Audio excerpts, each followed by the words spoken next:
हैं इस फैसले को और क्या लगता है आपको, देरी से आया?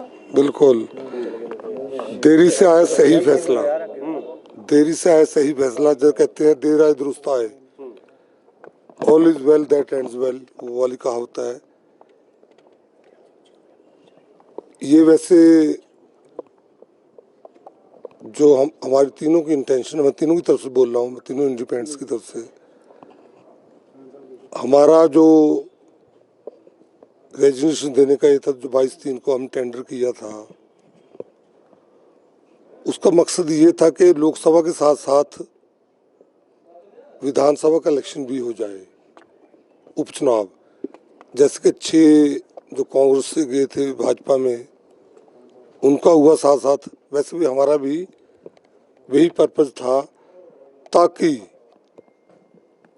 सरकार का पैसा बचे, लोगों को, जो हमारे प्रबुद्ध मतदाता है नालागढ़ के, हमीरपुर कंस्टिट्यूंसी के, नालागढ़ कंस्टिट्यूंसी के और देहरा कंस्टिट्यूंसी के, उनको बार बार परेशानी ना हो। बार बार जो इलेक्शन का एक फेज चलता है उसमें 25-30 दिन बड़े परेशान होते हैं, वोटर्स भी, लोग कन्वेंसिंग के लिए जाते हैं, उनको भी परेशान करते हैं, वो ना हो। सरकार का खर्चा तो मैंने बता ही दिया, सरकार का खर्चा होता है। देन जो इलेक्शन ड्यूटी में एम्प्लॉय तैनात होते हैं, उसमें से मेजॉरिटी जो होती है वो हमारे शिक्षक भाई होते हैं, उससे बच्चों की पढ़ाई पे भी एडवर्स इफेक्ट पड़ता है, वो सब ना हो।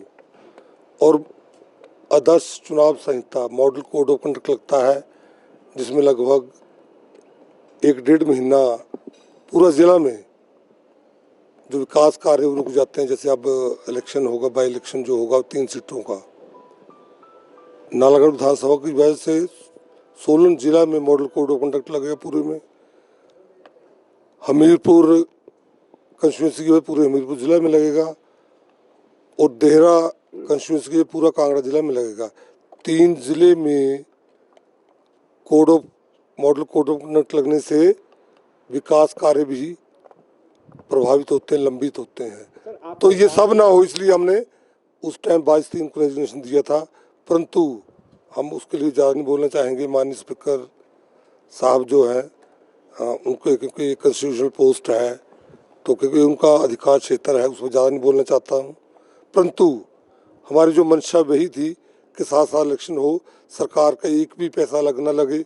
मैंने तो बल्कि एक न्यूज़ प्रेस कॉन्फ्रेंस भी की थी, जब कई हमारे कांग्रेस भाइयों ने कहा था जो खर्चा पड़ेगा उनके ऊपर डालो। मैंने कहा था 7 इलेक्शन करवाइए, एक ईवीएम और रखनी थी वहाँ, एक ईवीएम पे जो खर्चा होना वो मैं दूंगा, हमने कहा था।